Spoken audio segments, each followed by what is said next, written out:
we have the man himself, James Tindale. The hardest graft I've probably ever done is doing my hair. It's all kicking off. I'm like, what the oh, I best get down here. So I run down the stairs. James splits them up. He's like a Superman with that comb over. If you had asked me at school what my life was going to be, I would have went, oh, I'm going to be a joiner. When I was younger, when I was very young, I was really shy. My dad's had a cardiac arrest. He's a major heart attack. Like, it's still so raw. I mean, the path that I've went down, it's worked for me because I've stayed grounded, sort of person that I am. Like, I haven't got big for my boots. Do you remember the first wage packet you got from the show? Some of the other cast were like on the dole and that before they done Geordie Shore. I just think nothing's out of reach. Like, your dreams are never big enough. What are some of the most ridiculous sums you've had offered for brand deals? Quick one before we jump into this podcast. Do me a solid favour, hit that like button, hit subscribe, and drop a comment below this video. If you're looking to remove images, videos, search results, or fake accounts online, go to contentremoval.com. But don't take my word for it. Here's some music. Frank, you're a fucking legend. I just saw this. Layla also thinks you're a legend, which in my mind means you're... which means you're a double legend in my mind. If you get my wife to think you're a legend, then you're extra cool in my mind. Dude, thank you so much, genuinely. That was such a pain.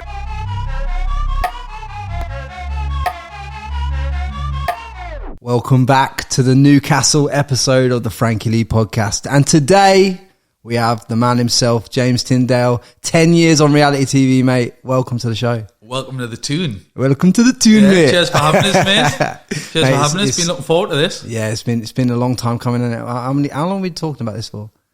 A couple of months now. But you've been dotting off to Dubai and Australia and stuff. Normally it's me dotting around the world, so I've been a bit jealous, like, so I had to wait for you to come to Newcastle. Mate, what a location. Thank you for sorting this out for us. But, mate, I think the best place for us to start with you is obviously, like, everyone knows you from Geordie Shore, and obviously you blew up over the last 10 years in reality TV, everything you've been doing.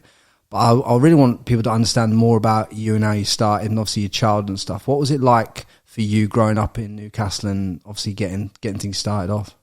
I would say I've had a really good, like, upbringing. My childhood, it's been unreal, really. Like, everything I've done, I haven't got no regrets in life over any of the stages, really. So grew up in Newcastle city centre, a place called Gosforth, with my mum and dad. Lived there for years. So my mum and dad were, I've come from a background where my mum and dad have been grafters.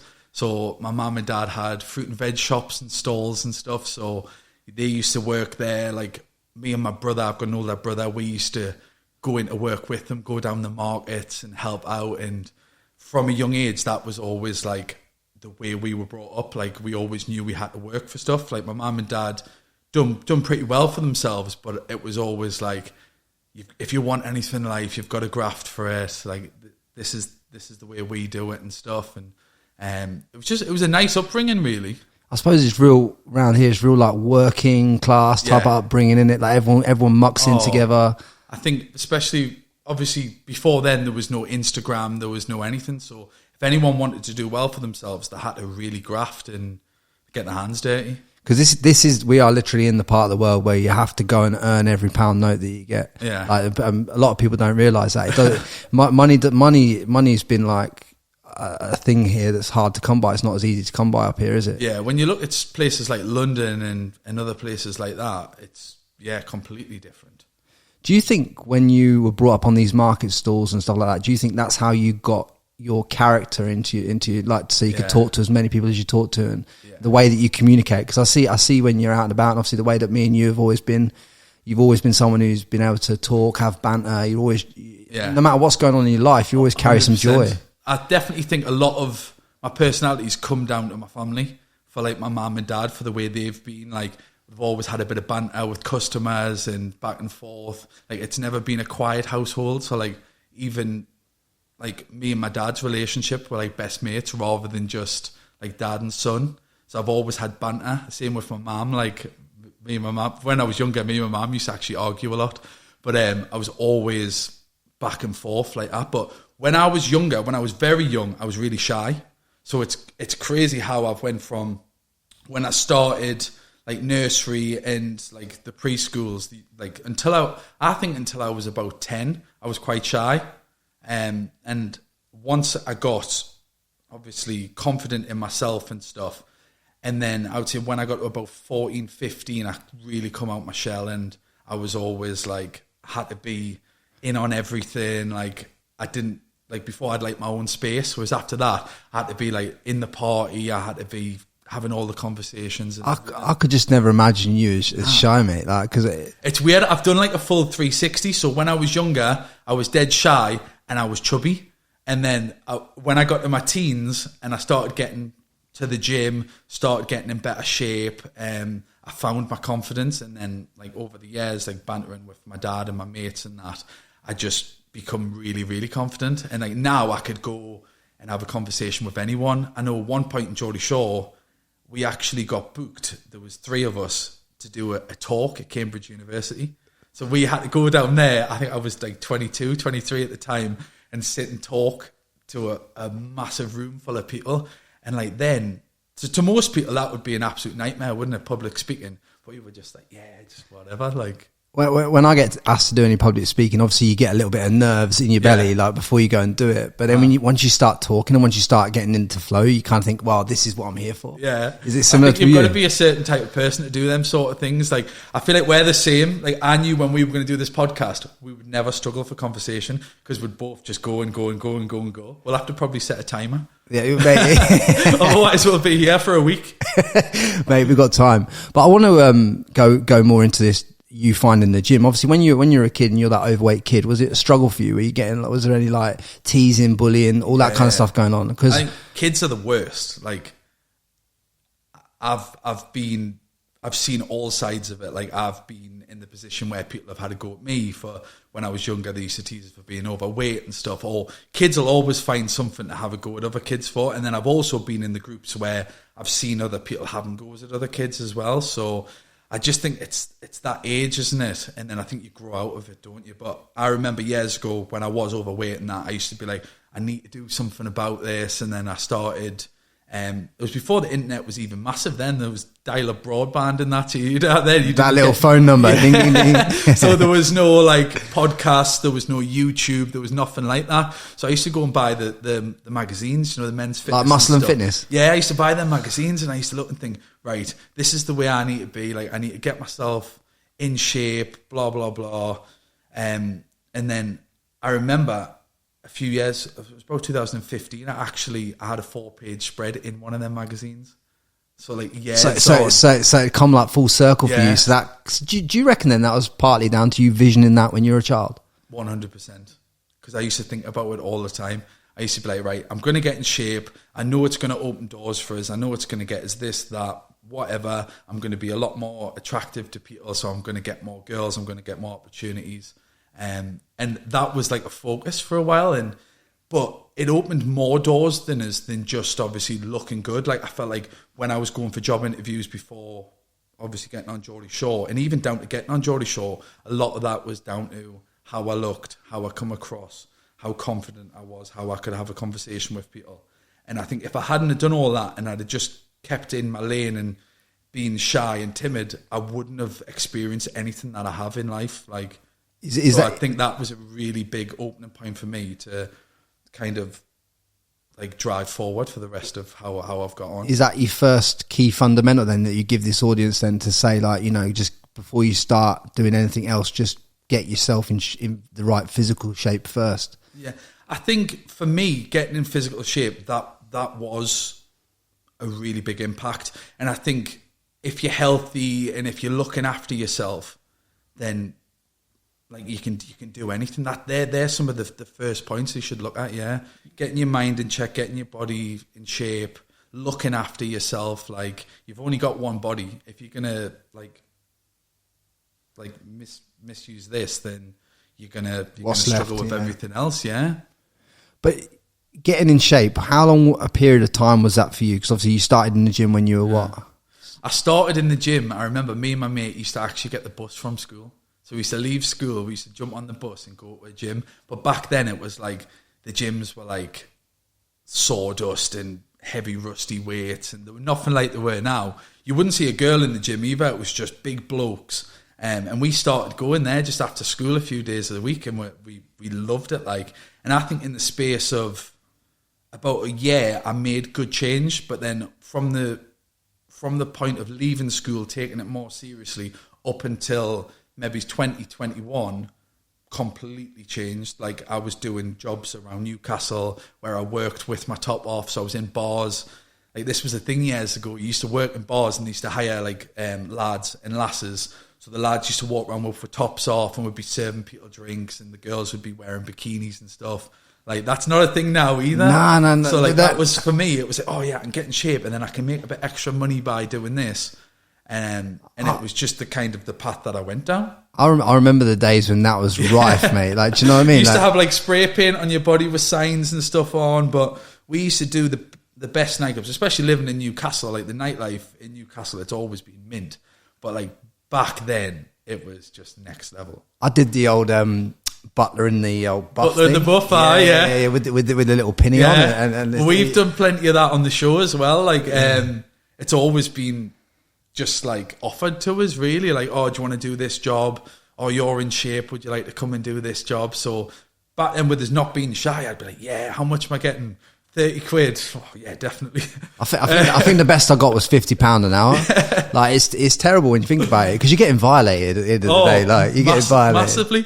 But then I remember me and a couple of the other lads we started doing that. Then we started working in the bars doing like shots. So we were selling shots.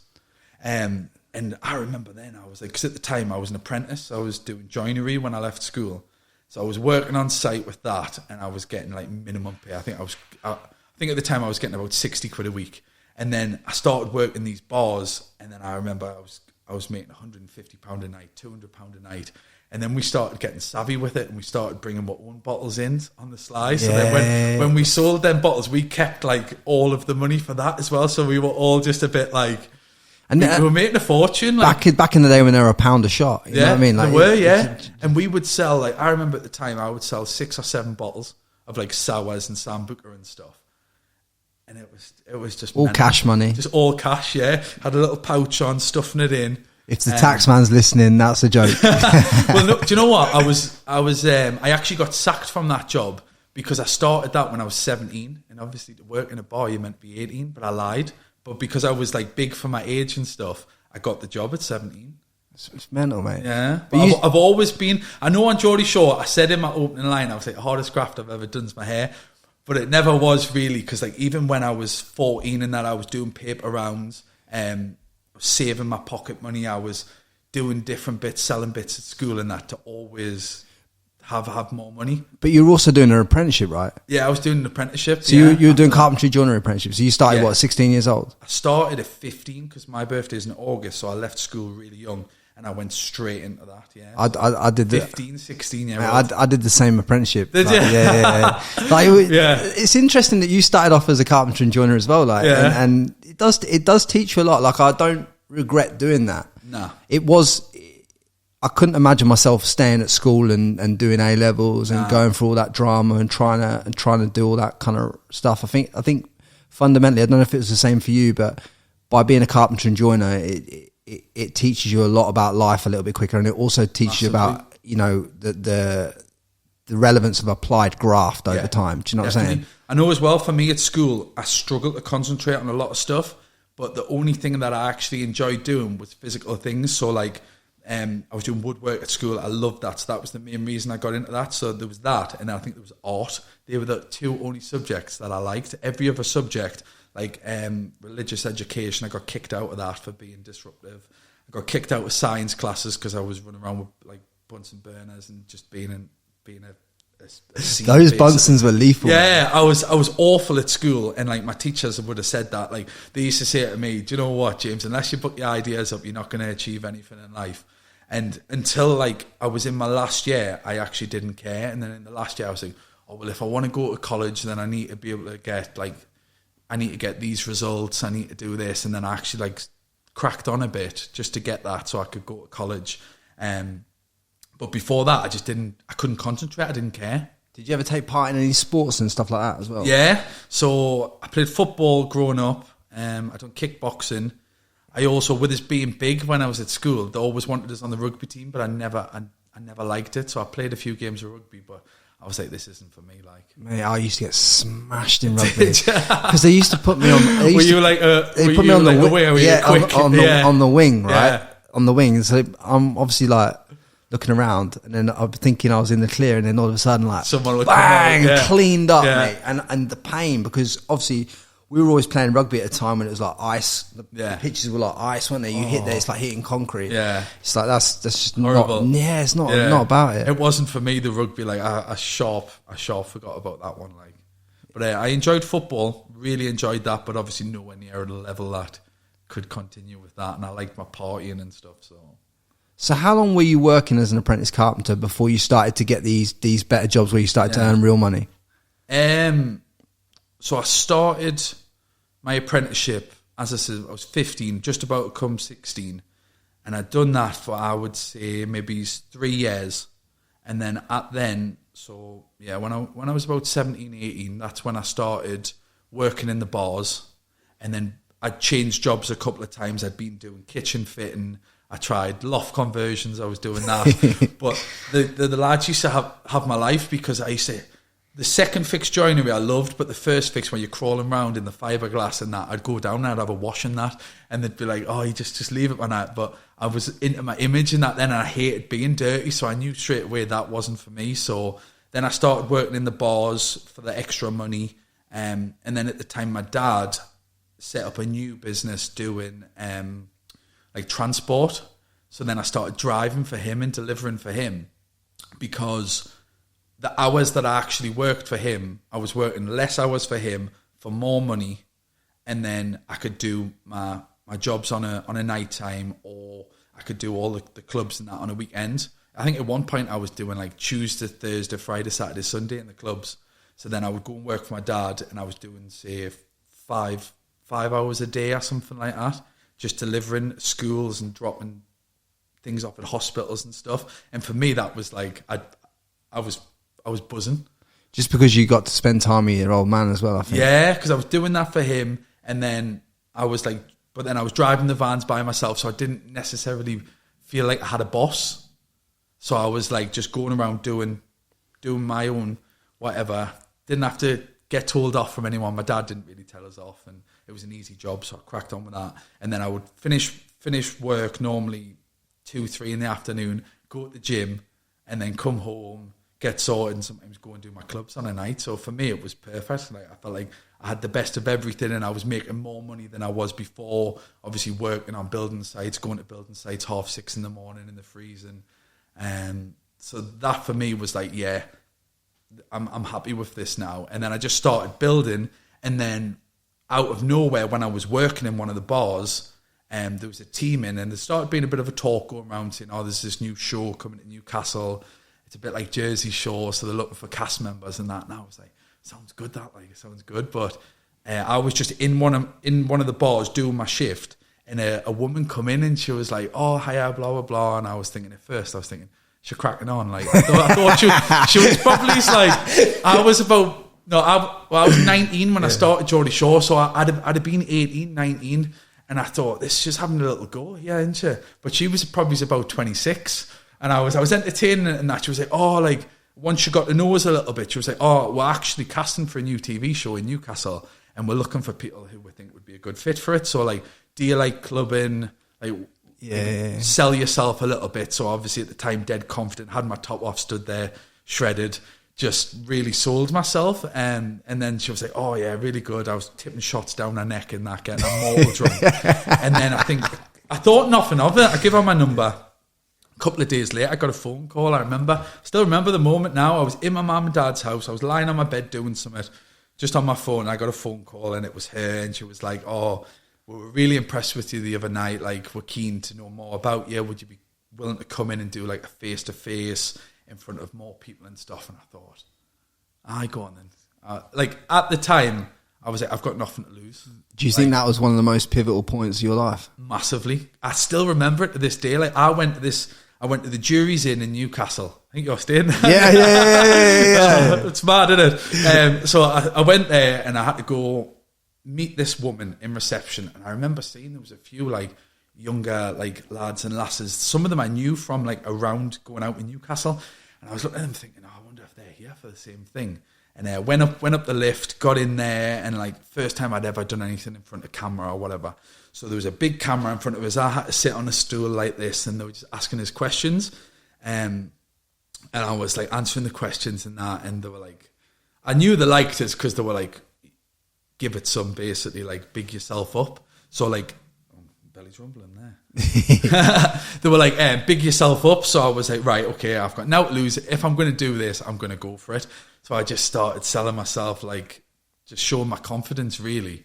And they just loved us. They loved us. They were saying like, oh, that was amazing, blah, blah, blah. And then they ended up picking 8 of us, 4 girls, 4 lads from Newcastle. Apparently they'd interviewed over 8,000 people and they picked us. Wow, so man. It was just like, at the time as well, reality TV wasn't a massive thing. There was like Big Brother, there was like Shipwrecked and stuff like that, but there was no Love Islands, no Geordie Shores, no Only Ways Essex, them sort of shows. So it was kind of like Made in Chelsea. Unknown. Yeah, it was the unknown for me. I just thought they'd sold it was as, you're going to live in a house in the centre of Newcastle with 7 other people. Everything's going to be paid for 3.5 weeks, I think it was. And I was like, right, sound. Like, Is that all it was? 3.5 weeks? The first one was 3.5 weeks. And I remember when they told us I got on the show, it was actually when I was doing a green screen. So they were in another time. So I think all in all, I went and seen them maybe 3 or 4 times. And then in the last one, it was when I was actually sat down. It's when we got with pre-titles. So they were like, oh, like, say stuff about yourself. And I was like, oh, some of the stuff I said thinking about was so cringe, like, but you had to give it the biggin. And that's where I got my line from, the hardest graft I've ever done, do my hair. And that was from there. And then after that, they went, oh, just to let you know, you're on the show. And I was just like, get in. And I was like, what do I do now? Did you realise at that point, though, that your life had just changed? No, absolutely not. I remember going home. As I said, I worked for my dad at the time. So I was like, Dad, I need to put a holiday in. Like, I need 3.5 weeks off work so I can go and do this show. And he was like, oh, right, okay, no worries. I'll get your shifts covered. No problem at all. Go and enjoy yourself. And I went and done it. I didn't think at all many people were going to watch it. If anything, I thought it might have just been a pilot. So I thought we might have filmed it and then it mightn't have even made it onto TV. And then we filmed it, had the best time ever. Like, some of the people, well, majority of them I still speak to now. Like, it's been a crazy decade with all them. And I remember, like, coming out and being like, right, so I filmed that's done. And then they went, oh, we need you to come down to London. So they brought all down to London. I think I'd only been to London twice in my life at that point, like 19. And they went, we need you to quit your jobs. Like, this is what you're going to do now. And we were all just like, well, what do you mean? Like, quit with jobs? Like, and they went, no, this is what you're going to do. And they put so much promo into it. And I remember when that episode, the series 1, the first ever episode aired, it just went mental. Even from the day after, walking down the street, like, people were driving past and putting the windows down and shouting, Geordie Shore, where are you? And like, we were just like, what has actually just happened? Like, we could have never prepared ourselves for that, like, at all. Especially the level that Geordie Shore got to. Like, different countries, it's on in different countries with people doing voiceovers in different languages. It's like, we went from being just very normal, relatable, average people to then being in the spotlight and getting paid to party on TV and travel the world. And honestly, it was just, you couldn't have wrote it. Like, if you had asked me at school what my life was going to be, I would have went, oh, I'm going to be a joiner, or I'm going to have a business or something. If you had asked me then, and I'd been like, oh, well, I'm going to go on TV and then I'm going to travel the world with it and I'm going to meet all of these amazing people, I wouldn't have thought it would have happened because I was just a normal person. And it just literally came out of nowhere. Out of nowhere. Like, I don't even know myself how it even happened. Like, yes, I think everything happens for a reason, and I do feel very lucky for the opportunities and stuff I've had, but then I do also think a lot of it's come down to how I am as a person and how I hold myself and how I have conversations and how I maintain relationships with people. So that's definitely come into play as well. You've created your own luck throughout your whole life. Do you know what I'm saying? Like, and it's just because when you meet you in real life, obviously a lot of the people that listen to this won't have met you in real life, like I have. when you meet you in real life, it's just there's an aura of joy about your whole life. Like you don't, you know, you might be walking around Newcastle, it might be a wet, cold day where a lot of people would be inward, they'd be down and like depressed about that, but you're bubbly, you're joy, and you're excited about the future and this and the other. Always, and always. It's just, I think that's something that must have carried through your whole life. It has, yeah. But when I look at my family, like when I go back to that, like my dad, even though he's done a couple of bits of TV, come on Geordie Shore and that, all the crew, the cast, everyone loved him. And I remember, like, because he's just from like a small town outside of Newcastle.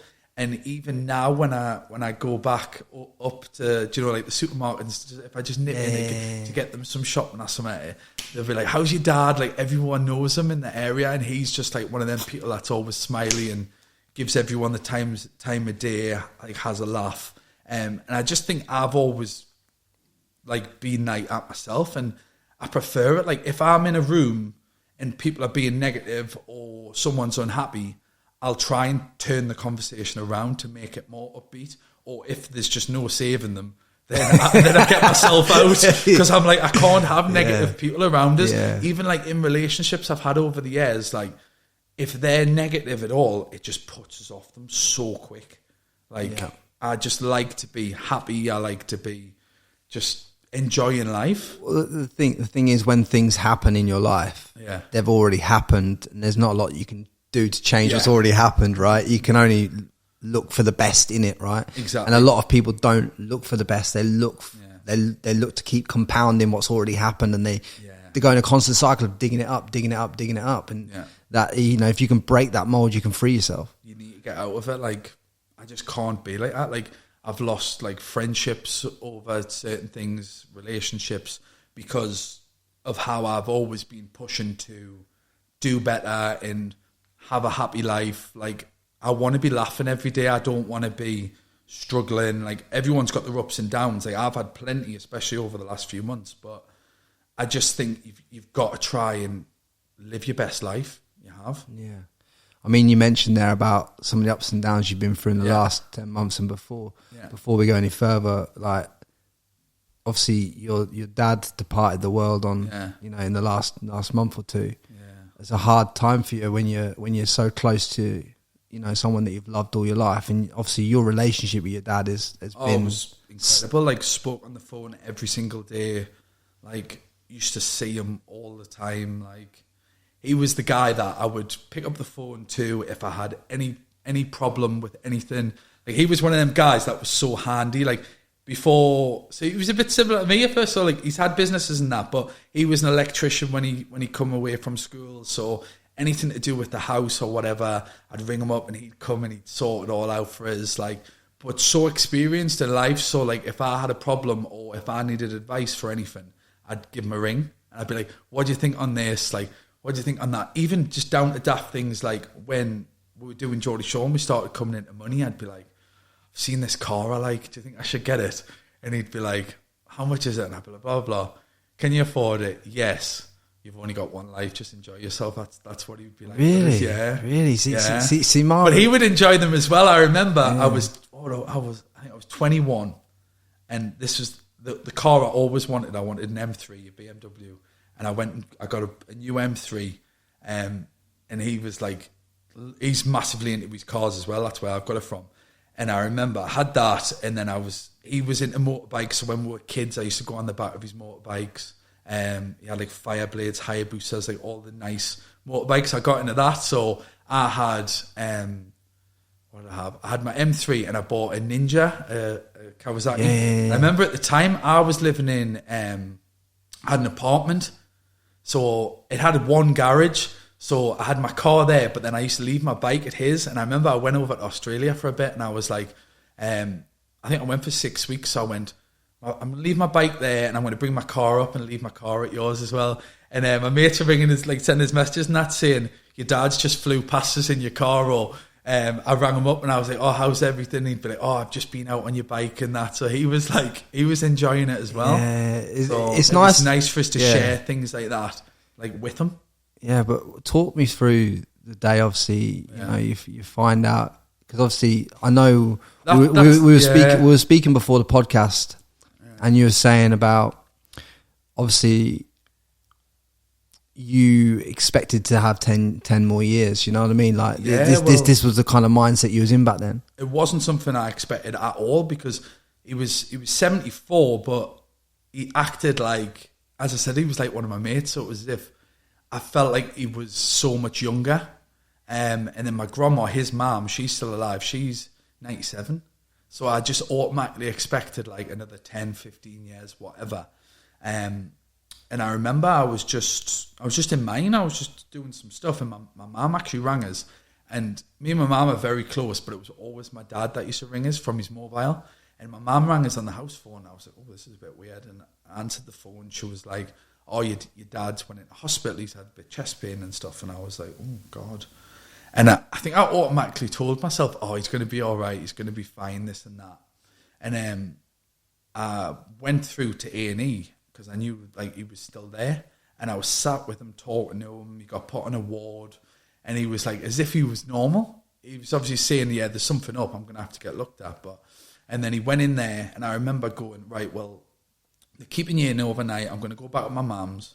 I'm going to get you some clothes and stuff. And I brought it back down from on the night, and I stayed with him, and he was in his ward, and he was fine. And then I remember the next day getting a phone call just out of the blue when I was waiting for my slot to go in and see him. And they were like, oh, you need to get down here quick. Can you let the family know? And I was just like, what's going on? And they went, so you just need to get down. And they wouldn't say on the phone. And I feel myself getting a bit emotional now, because it was a horrible time to go through. And I walked into the ward, and I was the first one there, and all the nurses and that were like, can you come here? And they put us in a room, and they sat us in a room, and I sat in a room for about 10 minutes. And I still didn't know what was going on. And they were like, oh, so your dad's had a cardiac arrest. He's had a major heart attack and went into cardiac arrest. So we've shocked him, and we've brought him back around quite quick. But they were saying, because when you do go into cardiac arrest, it stops like oxygen to your brain and stuff. So we'll put him into a coma. And I was just sat there like, wow, this is a lot to take in. And I was breaking down at the time. I was so upset because I just didn't expect it. And then the rest of my family got here, and I went to the ward to see him, and obviously he was just all tubed up and had all these monitors on. And I sat with him for 36 hours, I think it was. And they were just like, he's not improving at all. If anything, he's deteriorating. So we need to, you need to make a decision, to switch the machine off and stuff. And I was just like, I couldn't believe it. And this isn't the first trauma I've had with my family. When I was 13, my mum had a brain aneurysm, and she had a big stroke and loads because of it, and she was in hospital. And I remember that was a stage 5 one, which is it goes 1 to 5, 5 being the worst. So they said to us at the time, expect the worst, and she pulled through that. After she was in a coma for about 2 months, and I remember going in my school uniform to see her, and that was horrible. But then I thought, she's pulled through that. I went, my family, I know them, they made us strong stuff. I thought, my dad's definitely going to pull through this, but nah, he didn't. So I had the choice, and me, who I think there was only maybe 3 of us sat with him whilst they turned everything off, and I think I physically had to see it, because I thought, he's going to pull through this any minute, and they were saying, no, he's not, he's deteriorating. So I kind of sat and waited, and when they turned the machines off, when I seen how quickly it went from obviously having the heartbeat on there to the colour in his face, I just watched it. It was almost like he had a line go across his face that went white, and I was just looking, thinking, I can't get over this. But at the same time, I'm glad I seen that, because I think I'm the sort of person that I might have dwelled on it in the past and been a bit well, what if we'd have waited a bit longer? What if this? What if that? So that was it kind of hit home a bit then. But for me, it's not something I've prepared for, and it's the first person that I've actually lost. So to lose your dad and your best mate, the person that you're closest to, awful. So I've seen people in the past lose family and that, and I've always felt bad for them, but until it happens to you, you don't realise really how bad it is. Even now, I'm just waiting for my phone to ring and just see my dad and just have a conversation. But you know, you're never going to have that again. Do you remember your last conversation with your dad? I do. I'm going to get upset if I think about it too much. Like, it's still so raw to me. I think it was the 16th of October, so it's like, what, 8 weeks ago? Mad. But yeah, so I spoke to him. I've got voice notes on my phone from him and everything. You don't expect it to happen. So for like anyone else out there, I do honestly say, and like I make so much more effort like with my mum and that now, because you just don't know what day you're going to get that phone call and for that to happen. So you just gotta make the most of your family and people you're close to. I think one thing I've learned in life is I never leave, and even if I've had a bit of a to do with my mum, my dad, my sister, whatever it is, I always leave the phone call, say, look, I've got to go right now, but I love you. Yeah, I always tell them I love them before I leave the call. I think that's a really good thing to do. Like, I know now when I speak to my mum on the phone, every conversation she says the same to me. She says I love you, and we've never done that before. Not every conversation. Yeah, it's kind of a beautiful realization that you've probably both had. Yeah, you've probably both. See, if I could do anything to bring him back, I would. Like, I would love to have, as I said, had another 10 years with him.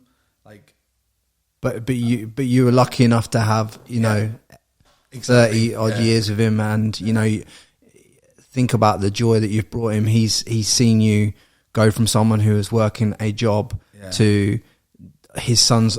You know, people are talking about his son in the pub. He was so proud of that, and all. Like, everywhere I went, he'd be like, "I've had your dad in. He's been telling me what you've been up to and stuff." And like, I could just tell he was so proud. Like, even just last year, because I had my teeth done, and he was like, "Oh, I want mine done." So I was like, so I sorted out for him to go and get his done where he got mine done.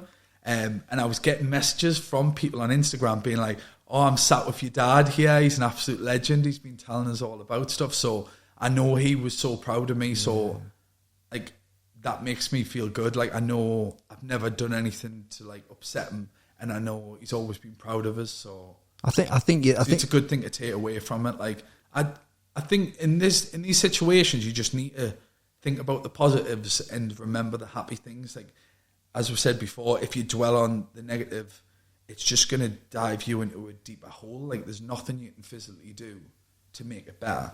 You just need to learn to move on with the change and try and keep positive and be better. And that's the way I'm trying to do it. Yeah, I don't think you've got any other choices in the matter, really. Like, it's either sit in the house, drink and dwell, or try and better myself and create. Like, I want to create a life where when I have kids, like, I can give them like a nice upbringing like I've had. So I know if I was to dwell and drink, and then everything will soon, like, because your mum and dad were married, what, 40 years? They've just had the 40th? They've just had the 40th wedding anniversary. Mad. Have you noticed in your dating life and stuff like that when you've dated women that perhaps their parents haven't been married, that it's been more difficult for you? I think it's hard these days to find people that the parents are still together. I think a lot of people, the parents have went their own ways and stuff. But I know with my mum and dad, they were both previously married from an early age. So I think they've done that one, and then they remarried when they were in the 30s. So that was like, they knew that it was the right thing. Because I think a lot of people, there is a lot of pressure to get married really young, or there was. And I've never looked at it like that. Like, I've always been super cautious and been like, nah, I'm not ready to settle down or whatever. And to some people that's been like, oh, you're 30 and you're not married or whatever. But for me, it was like, I'd rather wait, because I know how good of a marriage my mum and dad have had, because they've waited for the right person. Yeah. It's worth it. Rather than, like, I've met a few girls that were beautiful, had loads of things going for them that I could have easily went, do you know what? Yeah, this is the one. Like, I've got that. But nah, I just knew in my head that it wasn't it wasn't right. What is it about those relationships you felt at the time that wasn't right? One thing I've personally learned, right, especially because of the industry I'm in, and because I think anyone driven, if you've got a goal, you need someone who's going to support you. You need someone who's going to be like, oh, well, you've got to go away for X amount of weeks, or you're going to be in the office or in this place for so many hours a day. Yeah. I'm probably not going to get the attention I need. You need someone who's comfortable with that and kind of like, you go and do you, because I know it's what you need and it's going to benefit you. I'll do my thing.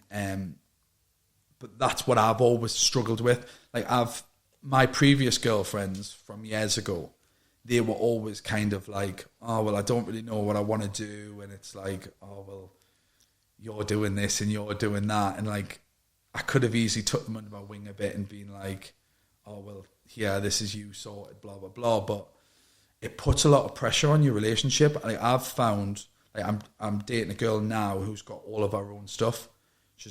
I've got my house, she's got her house, she's got a business, she makes her own money. She's busy with work, I'm busy with work. When we get a gap, we'll go on a holiday, we'll go and do whatever. And that's worked out so much better for us. Whereas before it was like, I'd always have someone who was sat in the house in Newcastle or sat in the house in a different city, just twiddling the thumbs, being like, oh, well, I'm just waiting for you to get back. And that's always put stress on the relationship. They've always been like, well, I'm not happy about you doing this. And as soon as someone tries to change you, then it doesn't work. Like I've tried to find common, like middle ground with an ex years ago, and it ended up affecting my work and everything that I was like working towards. So it's I think, need someone that's going to support you and have a vision of their own, or like a one that's eventually going to come together. I'm glad you've found that for yourself now, because for me on a personal level, as I've been in the pursuit of my greater goal with everything I'm trying to do, and obviously you've seen that firsthand of what I'm trying to achieve. The further you go down that rabbit hole, the further I've noticed that there's a gap that appears between me and a potential partner, because it just seems more and more difficult. Like the pool gets a lot smaller, because as you raise your level, as you start to raise your game, the dating pool gets smaller and smaller and smaller, and you just don't know where to. As a man, you're like, I'm 34, and I'm like, mate, I know exactly what position you're in, because you'll be like, right, well, after this, I'm going to go to Dubai. And then there's only a small amount of girls that's going to go, oh, you go and enjoy yourself in Dubai, or be in the situation where they can pick up and come to Dubai.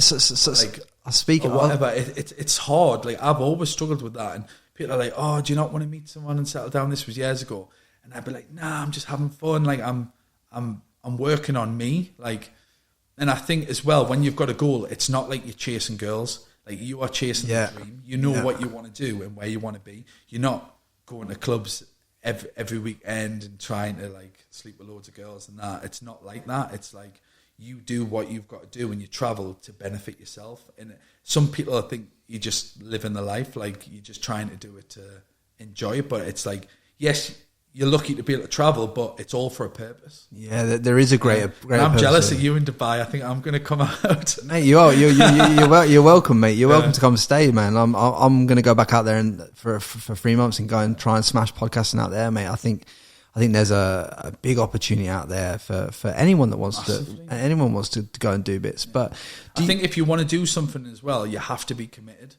and then that's how you see growth, because you're committed to something, you're living and breathing it.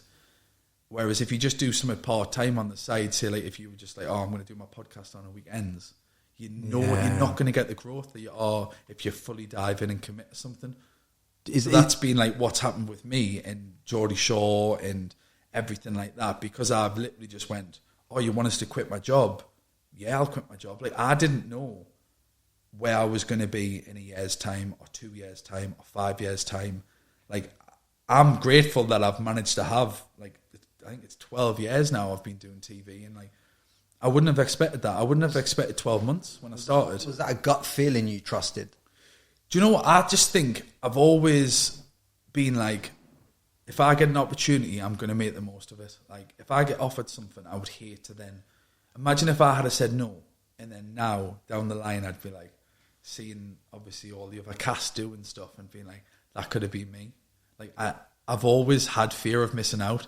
So like, I think there's a lot of different paths that you could have, so many you could have taken. I think there's. I was reading some spiritual stuff recently, and they were saying like there's your soul path, and there's your destiny path, and there's some other path. You know, there's your conscious path, and you can, because humans have consciousness, they can choose to do things that perhaps shouldn't be on their path. That's why so many people end up in places where they never imagined they'd be. You know, I think everything happens for a reason, and I think the path that I've went down, it's worked for me because I've stayed grounded, the sort of person that I am. Like, I haven't got big for my boots. I haven't kind of went, oh, well, I'm this on TV now, or like, I can do whatever I want. Like, I've always kind of respected what I've been doing and the opportunity that I've had. And I've always respected everyone that I've worked with. So even now, like, because every series we do, like Geordie Shore has done 22 seasons or something. Now, mental, innit? I think I've done 16 of them or 17 of them. So like, everyone, like a lot of the time the crews stay the same, but there's always new people come and go, and these people are freelance and they move from job to job, show to show. So I've had a lot of people that I've had a relationship and just treat nice and been nice to. Even just last year, oh James, how are you doing? Like, what's going on? Remember me from such and such? I'm working on this new show, would love to know if you'd come on it. And then it's like, that door's open, and it's all because of how you treat people. Because they haven't went, oh, do you know what, James would be good for it, but he's a diva and he's not a very nice person, and we'll just rule him out. So they could have done that, but because I've made time and effort with people, had a conversation, then you stick in the mind. So like 10 years on, I'm still getting opportunities from it. It's mad. Do you remember the first wage packet you got from the show? So the first one was free. Oh, so the first 3.5 weeks. The first Geordie Shore was free, and after that, when they went, oh, you've got to quit your job. So we were like, we've got bills to pay. I remember I had what did I have at the time? I think I had a Mini Cooper and I had it on finance. It was about $5,000 and my payments were about £200 a month. I was like, obviously I've got my car to pay for, like I've got my expenses. Like at the time I was living at home. So like that was like, no. But I was like, oh, we need all the bills covered, and everyone was the same. Like some of the other cast were like on the dole and that before they'd done Geordie Shore. Who's on the dole? Gaz was on the dole. Vicky worked in the nightclubs the same as me, and I think a few of them were like call centres and stuff. Like we were just a very average, like normal person. You could. Did they ever tell you why they brought out Geordie Shore and not London Shore? So they tried. They done the castings in multiple different cities. I know Liverpool was one, a few other places, but I think with Geordies, we're very likeable. Like we are, a lot of what are likeable. Like we just want to have a good time, and it's a good nightlife around here and stuff. So I think it just, when they discovered Newcastle and like came and met people, they were like, this is the one. And like it had the chances of not working, like, but it did. It worked, and it just blew up, and they haven't even really tried to do any other places because they just know Newcastle works. To get this right, I went to a meal, my last meal in Australia, with a couple out there that have done phenomenally well in business, done like 150, 200 mil in property, right? Right. I'm at this meal and I'm talking about like, oh, what podcast are you going to do in the UK? And I'm going, I've got James from Geordie Shore coming on the podcast. And she just looks at me and he looks at me and they're like, really? Like, like, how would you know? We used to watch when we were building up our businesses. We used to come home, and when we used to want to like switch off and have a laugh, we used to turn on Geordie Shore and watch Geordie Shore. So even people that have been successful in their own field used to love to go and watch Geordie Shore, because I remember it was everyone's guilty pleasure. Like I remember going down the street and I was still working it out. Really, I was like, who's watching it? But you couldn't work it out, because one minute you'd have loads of screaming girls chasing you down the street. The next minute you could have like someone's granddad stopping you and be like, oh, I was watching news on the telly the other day. And it's like the audience was just massive. I feel like it was everyone's kind of guilty pleasure. And because there'd been nothing like it on TV before, like so wild, like it had no restrictions at the start. We could do whatever we wanted. Basically, the first series, they followed us with cameras. Obviously, as time went on and we grew and everything, that had to change. But the first series, they ran behind us with cameras. Like, if you watch the first series back, you can see the cameras in the mirrors and everything, because it was just like trying to keep up with us, because we were just living our best lives. Like, and because we didn't necessarily know the first one was going on TV, we didn't have any walls up, so we just kind of done whatever it takes. Like, we just done what we would do in normal life, like go to a club, like meet girls, take girls back. Like, at the first series, I got into a fight at some point, and it's like all of that had never really been done on TV before. You'd seen arguments, but not to the extent that we had. And I think people related to us because we were just like young and daft and fun and wanted to have a good time. And it was like, I still find this now, if I watch a show and there's a bit of drama going on, it's nice to watch someone else go through drama and it's not you at home going through it. So I'd be like, go on, like, oh, I can't believe they just said that. Oh, if I was in that situation, I wouldn't say that. So I think people just like warmed to us and grew with us. So even now, like walking down the street, I'll get people like, oh, James, you're right. Like, oh, I had such a like laugh. It was so good, like watching you and the guys grow up on TV, and it's mad. It's been one of them things where it's something that you don't really forget about.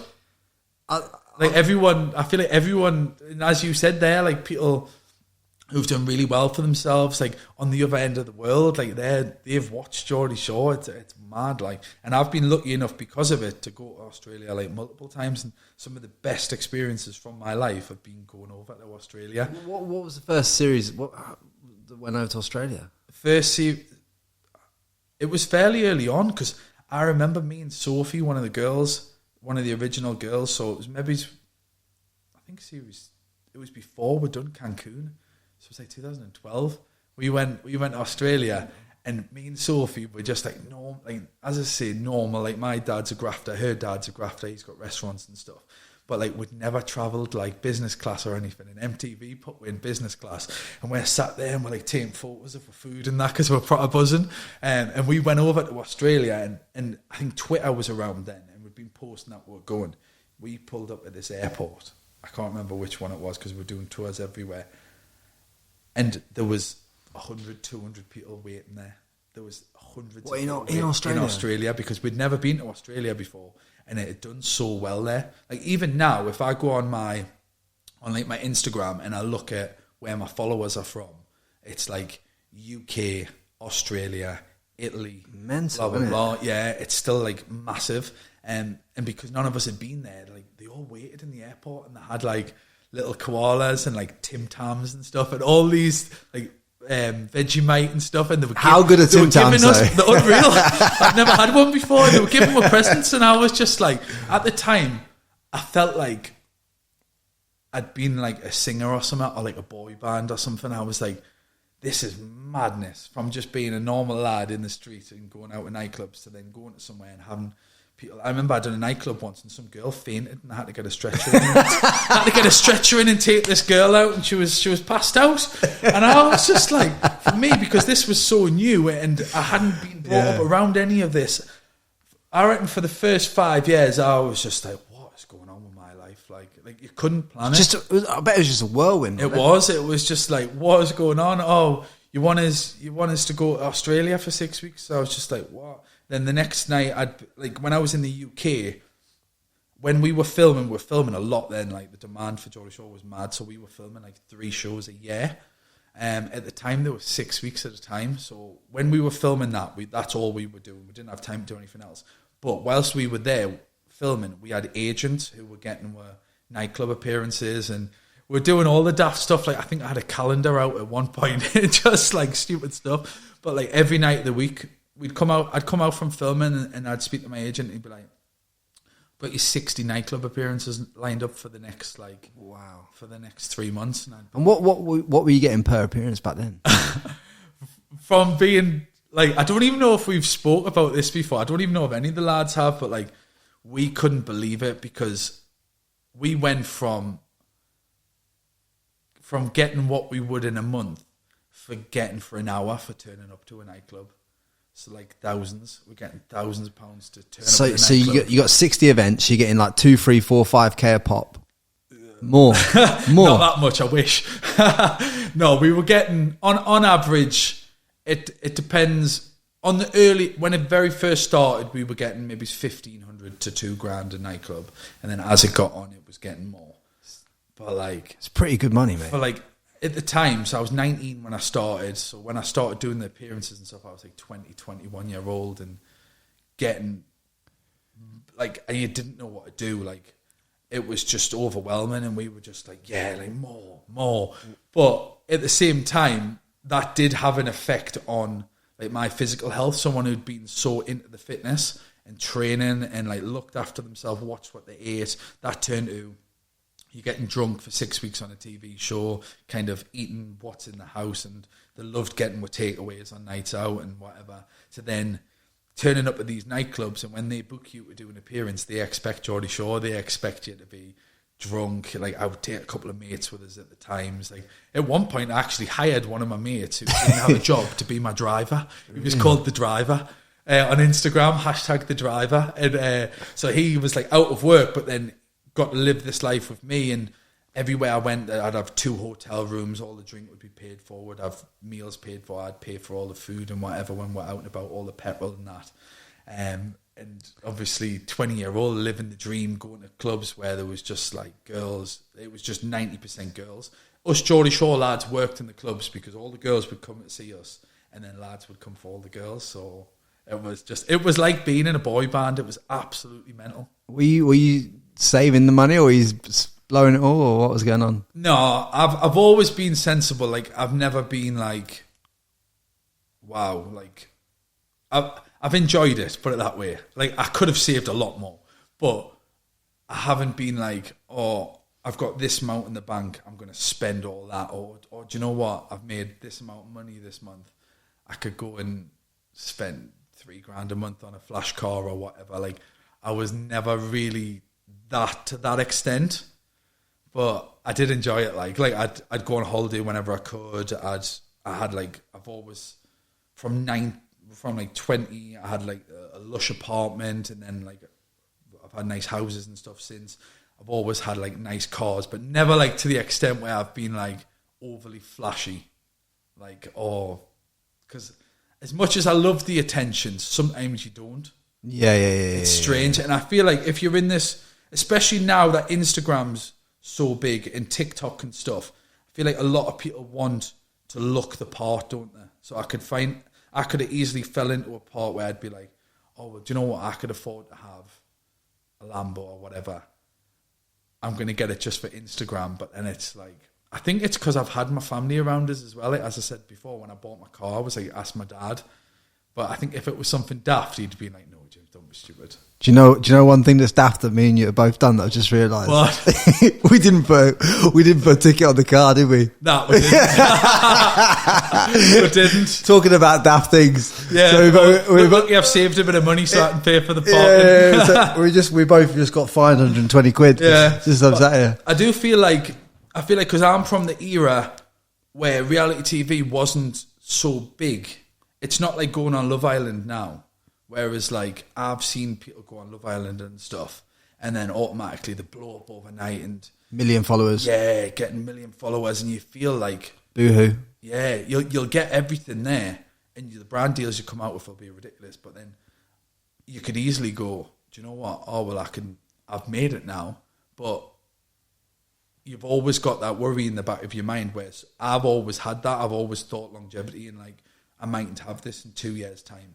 But whereas some people won't, some people will be like, oh, I'm making this now, this is who I am. But like, everything can easily be took away from you. I think for you, it was more of a case of like the ball started to roll and it was quite impactful at the start, but then it started to snowball over the series. Yeah. And obviously Geordie Shore is a brand that you can be within for like 20 seasons, whereas Love Island's a one season wonder. Yeah, and then they do another one, don't they? So I'm glad like everything's turned out the way it has. But I remember at one point, so I left the show because I was physically and emotionally that drained from doing all the series, doing 3 a year, drinking all the time, doing nightclub appearances and that. And I remember at the time I was like, I don't know how long I can keep going with this. I'm absolutely knackered.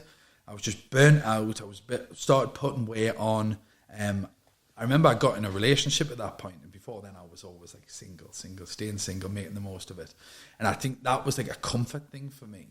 And then I got in this relationship, and then I started thinking, oh, do you know what? Maybe I've done enough, and maybe I should try now. Maybe I should retire. Now I should retire and try and have a bit of normality. And I remember I'd done that. And once, like I said, look, I'm not coming back or whatever. And I remember I had a good go at it. I set a gym up at the time because I was like, I've always loved my fitness. I'm going to get back into it. And I was qualified at PT and everything. I'd done it online and stuff in gyms, and I'd done it in my gym.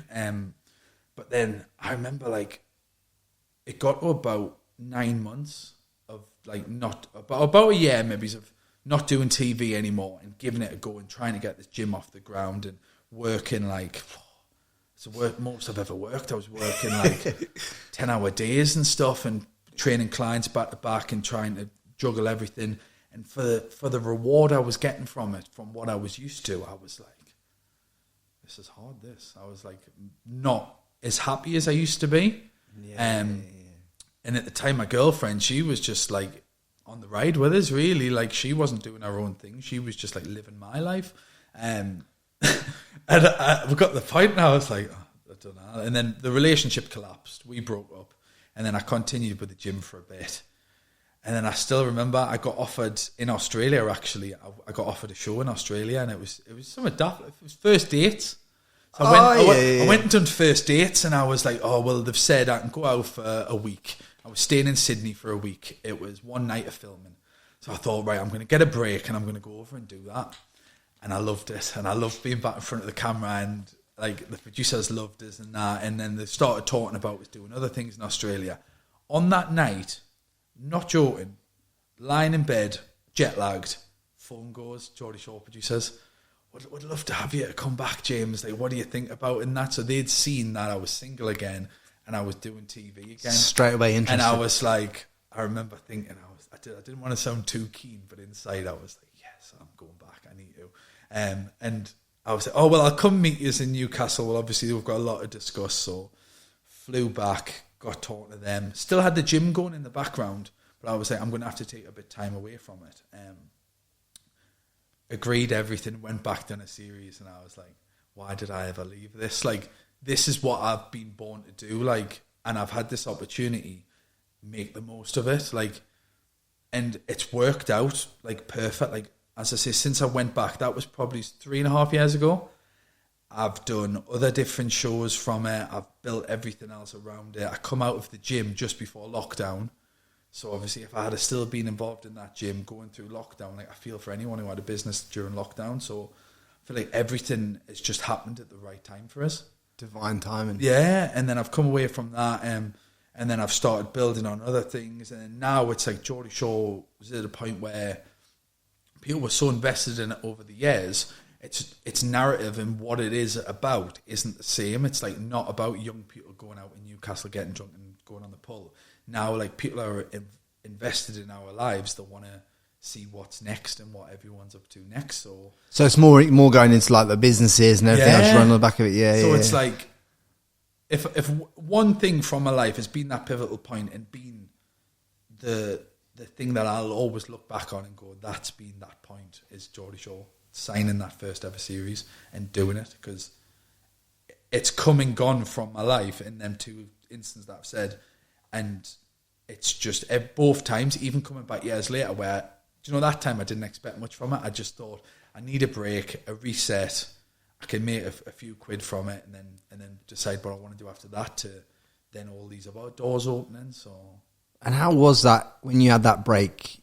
Yeah, you obviously that's something deep in your mental health that was going on there. It was strange for me because I've always, even before I'd done Geordie Shore, I had the multiple jobs and stuff. I don't like sitting around being bored.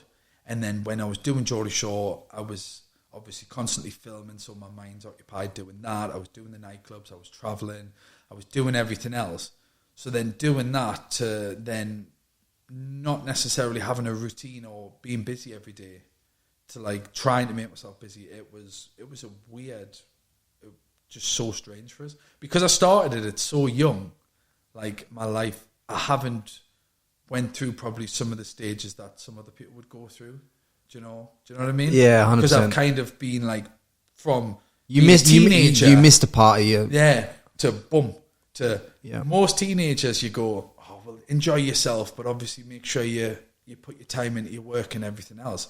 Whereas my teens, my partying was what was my work and what was making us money. So it's a weird situation. Like. Did it drain the life out of you like completely though? So much. It's like, because obviously drinking it's alcohol. The alcohol, yeah, it's the alcohol. Like even now, like people probably think, oh, Geordie Shore, like he's a party animal, whereas I'm not. Like you're quite chilled, aren't you? The only time I drink is when I'm filming or when there's an occasion on. Like I don't go to nightclubs on a weekend. I don't. If I go out for a meal, I don't get bottles of wine. I don't sit in the house. I couldn't tell you one time I've sat in the house and drank watching a football game or watching the TV or anything. It's so, because Geordie Shore and the lifestyle's been drilled into us, where it was like, right, you're going to this club, you're going to be there for 2 hours. So in that 2 hours, you're down the drink, whatever. I've always been in that sort of, like, that's been my routine. So when I'm not in them situations, I don't need it, and I don't want to, and I'm glad I don't, because I think if I was doing all that and then that, I would be. Oh, have you? Because I've done so much of it on TV, and when I was doing the PAs, the nightclub appearances, that I can have it or not. Have you seen like others in your industry struggle with the alcohol thing and go down the wrong path of it? So much, like I think it's especially because we were so young and just given this like crazy different life that no one expected, with no preparation or anything. Like obviously afterwards, like reality TV, especially, I'll credit Line Pictures and MTV, like they're so switched on with like mental health and your well-being. Like we have welfare people who will ring us up all the time and check in, make sure we're okay, because doing TV, it's not for everyone. Like there has been people come and go from our show, and I watch it when I watch other shows, that some people they might think it's a good idea, but they're just not, they're not cut from what's needed to. What do you need? Like you've got to have a really thick skin. You've got to. With me personally, I've always treated as work. As much as it's been good, I've kind of treated as, right, I've got a job to do. Like not kind of fully like putting everything like on the line. Do you know what I mean? Some people get in it and they took back from it because it's overwhelming. So for them, it's like, oh wow, like. A few months ago, I watched a video where you were talking about mental health, and you're talking about a time that you posted a photo online, and there was people in the comments, like I think you're flying somewhere, and people you're just saying you're boarding the flight to go somewhere, and someone wrote in the comments, and there was people writing in the comments, I hope you die on the way and stuff like that. And if you just like, I'm laughing about it here because that was the mechanism that I taught myself to do. Like if someone said something nasty to us, I've just done it automatically. Then I didn't even realize. Like I taught myself to laugh it off because I thought if I take that personally, which a lot of people would, like imagine you were walking down the street and someone said to you, "You're this and that. I hope you die." You'd end up in an argument and you'd be grabbing each other, wouldn't you? But through social media, people think they can get away with saying whatever they wanted to. And especially then, I feel like this was before everyone was so aware of mental health. Like it wasn't spoke about. It was kind of, I've heard people go, oh, but they chose to be on that TV show. They should expect it. And they should expect to be pulled apart by everyone because they're doing TV. But that's like, they don't understand like how it's all come about. And we're all in it for the same thing, really. Like, me and the Geordie Shore lot, we didn't expect anything from it. But then once we got used to it, like, we all just want to do better for ourselves. And I'm the same with other people. When I see people going on, like Love Island and other shows, like, I know they're all just wanting to make the most of their life and try new things. And hopefully, like now especially, they know they can make money from it. So why not? But to label people as like, oh, they should expect to do that because they've chose to do that. When you get offered to do something, you don't look at it as, oh, well, I might get this said about us. Oh, in 3 months' time, someone might have a go at us by saying this. You don't think of that. You go, right, this is my chance. Like, this is the life I've got. I want to try and do better for myself. Like, you don't think of the negative stuff that comes with it. You're literally just trying. You're literally just trying to create the best life that you can in the moment that you're in. You know what I mean? Exactly. And hats off to anyone who takes like leaps and tries new things, and like no matter what it been, setting up a business, whatever. Like, I feel like in life you have got to take these risks and you have got to do things. Otherwise, you'll just stay the same, won't you?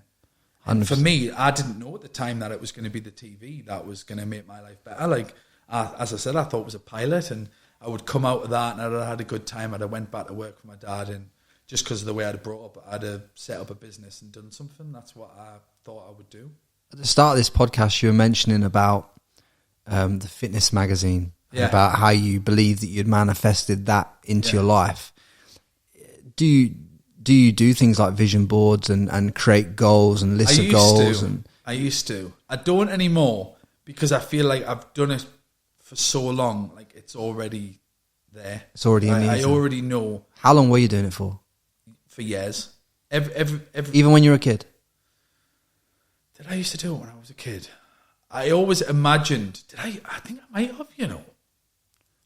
When you're doing what you term as manifesting your future reality, are you doing that? I'm envisioning. Are you visioning that in your mind, or are you also putting pen to paper in terms of like writing down goals and also creating a vision board, or how is that coming about? I've went through all the phases of that. Really, I have had vision boards. I've had times where even till a couple of years ago, I had my lock screen on my phone would be my vision board of like daft things like. I remember I was like, what did I have on? I had like, but it got a bit materialistic. I found that some of the things, but then I had other things where it was like, with my online coach and have X amount of clients. I had, at one point I had Australia there, thinking like, oh, I'm going to move there, and just little things like TV show. Like, I'd always know, I'd put in my notes like, right, this year I want to get this amount of clients. I want to do another TV show that's not Geordie Shore. I want to do this. I want to do that. And then if you've got them there and you're looking at them, it does keep it fresh in your mind. Yeah, because it's easy just to forget about stuff. But I do think you've got to plan it, and you've got to work towards something. You've got to have like short goals and long term goals. So if you're someone sat there listening to this at home now who wants a lot more for themselves in life, where do they start exactly?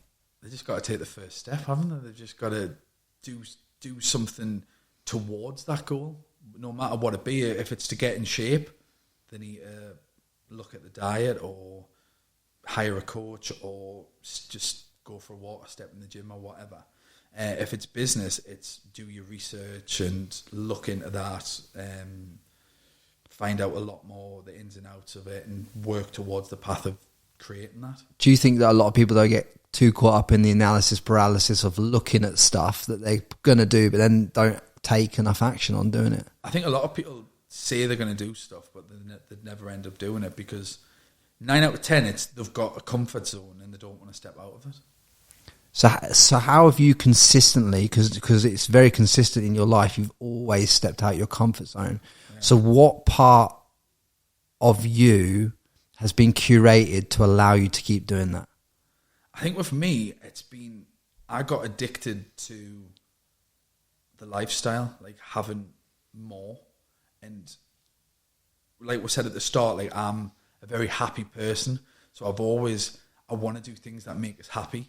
So I know even if something's going to be a job, like I've had businesses that haven't worked, do you know what I mean? And during that time, but I've tried, and then I'm still happy about it now, because I'd rather try something and fail it than never ever do it. Yeah. Do you know what I mean? Yeah. I think it's just so many goals and so many things you can try, and yes, a lot of them are going to fail, but eventually one's going to stick, and you're going to get on a path that, like for me, as I said early on, I never ever wanted to work for someone, and even at school, I didn't like being told what to do and whatever. I used to rebel a bit, and I always used to want my freedom and whatever. So when I got my job for working for my dad, and I felt like my own boss, that was good. And then I've never had a boss since I was a teenager. Like, that's mad, but that's because I've chose that. Yeah, you definitely walked that path. Same with... Like, I've never been the person where I was like, right, well, I need to go to uni and I need to do this. I probably wasn't intelligent enough, especially at the time when I left school. But like, I did have the grades. But like, I feel like I've learned a lot through life. Like, I'm so much smarter now than I was when I left school.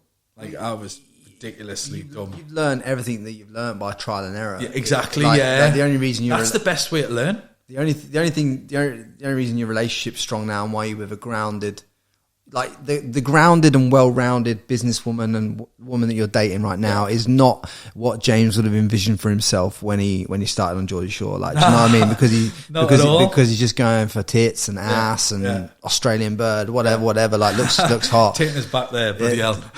It would be a nightmare for you. Yeah, though. It was. You can't go back there with a missus. Nah, I've seen enough to last us. Like, but do you know what I'm saying? Though, it's. I mean, one of the reasons I do this podcast is because I want people to, obviously the tagline for it is break patterns, flip perspectives, right? I want people to take action on some of the stuff that they know they should have been doing for so long. And one thing I want them to... It's inspiring. Like, I was watching, even before we spoke, I was watching your podcast because I was like, I'm so interested in this and hearing different people's like outlook on life and how they got to how they done it. Like, you don't realise, even just listening to the podcast, you might pick something up and not even realising that's going to really benefit you in a year's time or whatever. Just because you might have heard something, might sit in, and then you might come to a situation and you go, remember when such and such said that, and then you apply that, and then... Well, like I said, the reason this is all put together, the reason I travel around the world and do this is because I want to bring the gems from your mind into this reality so that people can leverage your knowledge and your learning so that they can go and apply them in their own lives. And I think one thing I want them to get from you on this episode is the fact of, like, you know, you didn't know exactly where you were going to, but you knew that you just had to trust the process of what you were going through, and whatever felt right in your gut at the time is what you followed. And that's been something that through your whole journey, that's the thread that I've picked up on through this whole thing. Yeah, I've always been like, right, work with something whilst it's working, enjoy it. If it starts to not work, then you find something else that works. So, because when Geordie Shore wasn't working for you, you were like, right, I'm going to hang the gloves up because it didn't bring you the same joy as it had done for the X amount of seasons. So you stopped. Yeah. And then when obviously you come back into Geordie Shore and you want to be back on it again, you're back on it again because it did light you up again. Because I'd went away from what I think I didn't like anymore. I realised at the time I actually left a part of myself when I left that show, because I was giving that up because I didn't think I enjoyed it anymore. It was affecting my relationship. Like, I just thought, right, it's going to be easier just to leave. And then when I left and realised that wasn't the case, and do you know what I mean? I've been in a bit of a bad place at that point. When I went back, I do think the second time I've went back as well, even though I made the most of it the first time, the second time I went, I mightn't get 6 years out of this. I need to make sure I'm making the most out of this, and that is exactly what I've done. Like, you've gone back into this situation with a new appreciation for how you're rolling now. Exactly, which comes as a level of maturity as well. Yeah. Oh, massively. I'm a completely different person to what I was when I went on that first Geordie Shore. I remember when we went in there, like, I'd never lived with girls before. Like, unless I was interested in them, like to chat them up or whatever, I wouldn't really have a conversation with them unless it benefited me, as in like you getting laid, or a job, like when the Geordie Shore. Well, saying that I was treating that as if I was. Like, the girls will say, like, when I went in there, I hardly spoke to them because I didn't see them in that way, and I was just like, oh well, whatever. Like, but then now I've matured so much, and some of the people I'm closest to that I've like ever been to, like in Geordie Shore, the closest ones are some of the girls. Yeah. So it's mad, and I think living with them taught me a lot about life. Like, obviously in relationships moving forward and stuff, but like how to kind of see things from their point of view as well. I think that's helped us in ways as well. I've kind of like adapted in the situations that I've went to. Because obviously you were doing a lot of the peacekeeping back then as well. Yeah, like I've still got that role now. Like I do. So like I've done that many, but like I've kind of found this like narrator role on Geordie Shore. I think I kind of like I'm the person in the middle that tells the story in ways and sets the time. Yeah, if people have got stuff going on, I'm kind of like bridging that and going to and from everyone, as well as I've had a fair bit of my own drama, like especially on the last one. But yeah, I've just found this like role where I'm just like, I think because I'm good at talking. But how do you separate yourself from the show? Because I know when you were talking when you moved off the show that you felt like you'd lost a part of yourself, right? And then when you come back, you say, "Oh, that was a part that's missing." I looked at the show completely different years ago.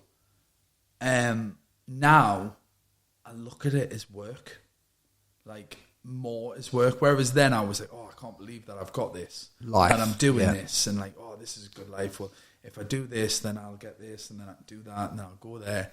Whereas now I'm like, right, so I've got it in the diary. I'm filming for 3 weeks in this month. I'm going to get myself prepared for that. Go and do it, whatever. Once that's done, yep, I had a good time. What's next? And I was like riding the wave before. Now I feel like I'm planning it. Yeah. So you can capitalise. Yeah. What are some of the things you're investing in on the back of with some of the money that you're making from this reality TV now? So I've just started getting into property. I've literally one of the best things I've ever done, which I'm so proud of now, especially because I know my dad wanted to do that, is my grandma. She's lived in the same house since she was 9-year-old. She's 97 now, yeah. And she's never bought it. She's always rented it. So I've just been able to give her the money to buy the house. It's beautiful. So she's got that house now. We can make changes to adapt it for her. But then also that house is going to be in the family for forever. Yeah. That is one thing I'm really proud of. And yeah, so I've got like various different incomes and different things that I've done along the way that I've obviously set up and used my platform and things. I do think because of having the Instagram and the followers and stuff, that's helped with stuff. But I feel like I'm at a point now in my life where, especially after the last few years, I've done well. And now I'm at that point again where I'm looking at, right, so where do I want to be in 5 years? Where do I want to be in 10 years? So I'm just playing around with a few ideas now that I can do, obviously, going forward. Because do I see us doing Geordie Shore in another 5 years? No, but the way it's went, you don't know, do you? So obviously your slow pound investments are going to be your properties, which you built over time. Yeah. But are you? And then I've got like my subscription things and my online coaching. So walk me through the subscriptions and how that's working for you. The online coaching. So when I become a personal trainer in 2012, and then I'd done the Geordie Shore bit for a bit, and then I started working in a gym around that. Because I've always been like, right, if I'm going to do something, I want to have the credentials behind us and I want to have the knowledge to help people moving forward. Like, I know there has been a lot of people who's done TV and stuff and they've went, oh, fitness, I can make money off that, and they've just put the name to something, whereas I didn't want to do that. So I trained people in my gym, and then I realised there was only so many hours in the day, so I started doing it online, and I started getting people messaging us from Australia and different countries being like, oh, I can't come to train with you, I wish I could, but I can do it online. So then I had a platform approach, is like an app where I could create my own app on there and my own fitness programs and coach people on there. So that's what I've been doing for the last few years, really. So I've been doing that. So I've got clients on there, and then just Instagram itself, like, because of engagement and having a large audience, I get offers to do work on there as well. So what are some of the most ridiculous sums you've had offered for brand deals? It depends what it's been. Like, you find the more like risky stuff. Like, I've been offered to do like condoms and stuff in the past, and like sex toys and things like that, whereas a lot of people probably won't do that. But because I've been on Geordie Shore, it's kind of like fitting in a way. I would never do anything that wasn't true to my personality. Like, I've been offered to do like the weight loss stuff, like the teas and like the boom bods. And I always knocked them back, and they were always like thousands. thousands to do a post, and I'd be like, nah, it's not worth it. And I'm glad I stuck to my guns with them and not done it, because I think you lose your credibility, especially with being. I think if you're trying to sell fitness in terms of like you're trying to plan out people's diets. Long term, like I've always visioned like having a gym. That was always one of my goals, having a gym. I learned that, well, obviously when I started training young, like it was part of my life. So I always seen it being a part of my life later on. And when I started doing Geordie Shore, and people found out about my story and what I used to be like as a kid and overweight and stuff, then I found I started getting messages about that. So that's when I started training to become like qualified. And I think it's good that you stuck to doing like fitness in the right way. You know what I mean? I still love fitness now. Like I train all the time. It's just a part of my life. And if I can help people, then I'd love to. I think one of the next things that you got to do is bring out your own products, isn't it? Surely. I'd done that years ago. So I'd done that. I had my own supplement brand when I was really young, like 23, something like that. I had proteins, everything. And that was doing really, really well. I remember I was making a good sum of money, but I had business partners in there. And I've found, not necessarily them, that didn't go the way I wanted it to, but I've found with other various things that I've done and things I've been approached to do, a lot of people want to use you. They see you as like a money-making machine, and they don't care about what you look like in the long run. They just go, that's my cash cow. I can make X amount of it on this. I've had so many offers for different things where I've just thought, you're just trying to get money out of me. I've even had people in the street or people that I've been acquaintances with, I wouldn't say friends, because I'll always help my friends, but people try and be like, oh, like, blah, blah, can you just post this for us, and can you just do that for us? And I'm just like, nah. Yeah. I had a close... You'll love it, yeah? I had a close friend of mine asked me to post something, and I was like, but where's this come from? It's complete. It's not even topic to what I share content about. It's not.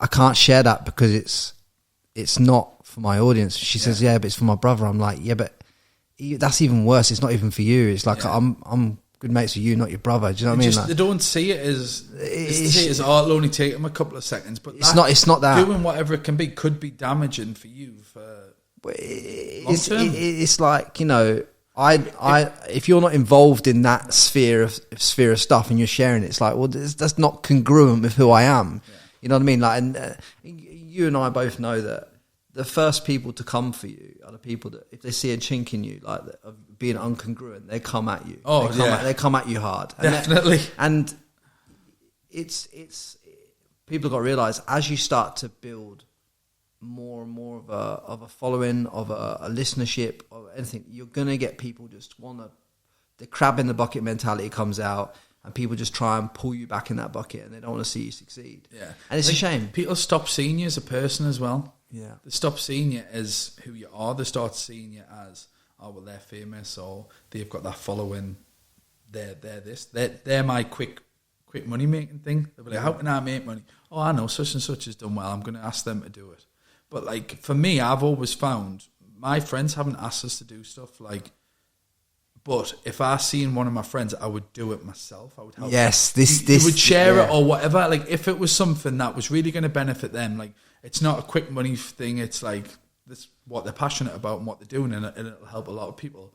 Then you'll share that all day. But if it's someone out the blue who you haven't spoken to in 6 years, and they're like, "Will you just post about like my candles or something, or like something just random?" You're just going to be like, "No." And when you say like why, they say to you, "Oh, because you know we knew you X amount of time ago." It's like, they do. Oh, have you forgot where you come from and this and that? And it's like that's where a lot of the bad hype comes from. Like people will be like, "Oh, they love themselves now," or "Oh, they forgot where they come from." When it's not the case at all. Like if you want to help people around you, you will.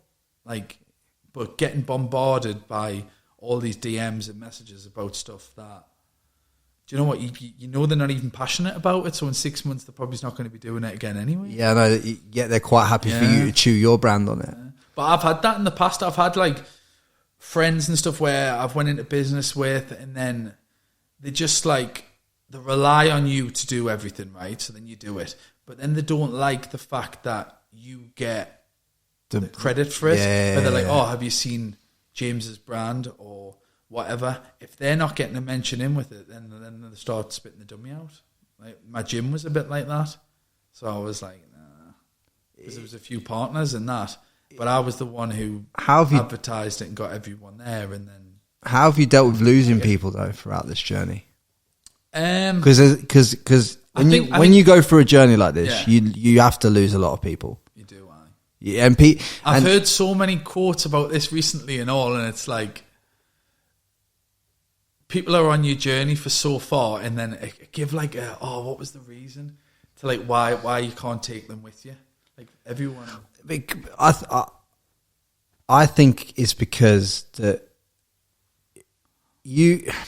when you're trying to do things in the public domain, like whether what I'm trying to do or whether what you've already done and what you're continuing to do, as you push your foot down on the gas to go through the gears and to go through the levels, naturally you can't take everything from one level to the next level, because the level changes, the game changes. That there are certain people in your childhood that if you're seen with those people now, it's like what are you doing? Like it's not because those people but those people have to up their level too. Otherwise, otherwise you get held back. Like I've had different phases in my life where I've done things like some of my school friends now. Like we're still really close, but I'll maybe speak to them once every 6 months or whatever. But then I've also had friends along the lines, like like I said about, I had my mate who used to drive us to the clubs. I've had mates that I used to do the clubs with, whereas I don't really speak to them now. Yeah, because that was my life then, and now you've evolved, and now I've had enough of that. You can't do that anymore. And if you stay with them, like they stay on that path. They still party, they still drink, they're still doing that. And if you were still there, you'd still be doing that. Whereas if you want to get somewhere, you need to evolve and you need to push yourself and you need to keep moving forward. Like if I was still going out to clubs every weekend now, drinking and trying to take girls back and stuff that I used to do when I was in my early 20s, my life would be shit. I think you got to leave. I think especially as a man, you've got to leave your 20s and your 20s. And you got to leave your 30s and your 40s. Do you know what I mean? Like when you're 40, you leave your 30s and your 30s. Yeah. And I think as you go through the levels, the way you dress, the way you move, the way you speak, the way you articulate yourself, and everything and how you operate has to change. Because if you don't change that level, you'll not attract. Stuck. You're not going to attract that abundance in your life. Yeah, 100%. I really enjoyed my 20s, but I'm happy. I'm happy they're over there now. Mate, I am happy. Like obviously we've both been involved in a culture, as English lads, where you can have a full-time career getting into that nightclubs and all this stage. You do get to a point though where soul destroying, and you need to push through it. And soul destroying, break away from it. Yeah, I get asked to go out all the time, and I'm just like, I'd rather not. Man, I just like travelling around doing podcasts, mate. I thought it's good, but that's why they do well, because you enjoy doing it, and I love it, mate. And you're meeting different people all the time, and it's not the same. Whereas if you do something for so long, it becomes same and it becomes normal and boring. This is my social life, you see. Yeah. Because I just come here, like we'll go out for Nando's after this, that, and the other. People don't understand that. Like this, great. I construct my whole life around everything I want to do. Mm-hmm. It's interesting, right? Because on the way here, one of my girlmates messaged me and she said to me, "Oh, where are you?" And I'm like, "I'm in England. I'm just going to Newcastle to do a podcast." She says, "I thought you was in Dubai." I was like, "Yeah, I was." And she's like, "Weren't you in Australia before?" I was like, "Yeah." She says, I envy you." I'm like, "Why'd you envy me for?" "Well, you've been to Dubai and Australia." I'm like, but you're only one flight away." This is what I want people to understand. Like, don't look at anyone like James's life or my life or anyone else's life on Instagram or whatever. Don't look at anything like that and envy anything, because you're only one flight, one decision. Yeah. You're only, sometimes some of you listen to this are only like literally like selling your car away from having the money to do everything you want to do. Like, that's what I've seen with you. You were saying about your apartment, and then you've took the step of, I had to lose everything. From Australia, had to lose everything. Investing it into this, and had to lose everything. I literally had to lose everything to be able to go to this new level. To get, and you really appreciate it when you get there, though. it's just a constant involvement. That's what I want people to understand. It's a constant involvement. But if there's one piece of wisdom, one pearl that you could leave this audience to help them break patterns and flip perspectives in their life, what would it be for you? You can't take nothing physical with you. It's just like leave them a piece of wisdom. I just think nothing's out of reach. Like, your dreams are never big enough. Like, there's not one thing. You just don't put yourself off by thinking, "No, this is what I really want to do." But you know what? I don't think I've got what it takes to do that, because you can do absolutely anything that you want in life if you apply yourself and you go for it. I love it, mate. I love it. And I think all of you that listen to this and obviously take the time to watch this episode to the end. I hope you've got some massive value out of this, and everything James has said. I know wholeheartedly what he's telling you is true, because I'm trying to live that life myself. You know, just trying to follow my purpose. I want all of you to understand that. You know, the more purpose you look to pursue in your life, the more things where you follow your actual gut. You'll find a lot more joy in that. Do you know what I mean? You'll find a lot more wholeness, and you'll be a lot happier. And don't ever think you're never as far away from the life that you want to create than you think. And because I see some people out there that ask me advice and they say, I'd love to live in the Gold Coast. They might live in Melbourne, or I'd love to live in London, but I live in Newcastle. It's like, yeah, but all you got to do is sell that Merc that you've got on the finance, and you've got 3 months rent. Do you know what I mean? And do you know what? Even if you try it and you get that flight and you go over and it doesn't work out, at least for then the next 10 years, you're not going, "Oh, I wish I'd have done that." Yeah. It's like, you've got to try something. And as I said, it's all about, when you get there, making them relationships. That's what I've found for me, making relationships with people and putting myself out there and talking, and that's what gets you like where you want, because you don't know who you're going to bump into and have a conversation with that has got that contact to set you up with such and such, or help you down the line and give you a bit of advice. Like, I've found that along the way, like the most things that have benefited me is bumping into random people that you would never have expected to help you. I just don't think anything in life is random as you think. Yeah, I know what you're saying. Yeah, like, everything happens for a reason. That is one thing I believe in. But like, it's just like what you said before. You're never as far away from your goal, because it might just take bumping into someone, or it might just be watching a podcast and something just to click in your mind and go, "Do you know what? I've never tried it this way," or "What if I do this?" Just do it, man. Epic, bro. Epic. Thank you so much for your time, and obviously we're going off to Nando's, guys. But can you do, guys? Like, I don't ask you for a lot, but I'm going to ask you for a little bit right now. Yeah, like 99% of the people that watch this on YouTube, for argument's sake, aren't subscribed to the podcast, but yet they continually watch the podcast, but they're not subscribed. I'd like to bring that down to let's get it down to 85%, 80%. The more people that are subscribed to the channel, the bigger and better conversations that I can book for you and everything else. It really helps out a lot. And if you're not already subscribed on Apple, Spotify, wherever you're listening to, do that as well. Drop me and James a message. Let us know what you've got out of this podcast and how it's been received for you. I hope you've got as much wisdom. I hope you're enjoying the new level of production. I hope you're watching this on YouTube, and I hope you smash life. Much love. Guys, do me a solid favor. Drop a comment below this video and let us know who you want on the podcast next.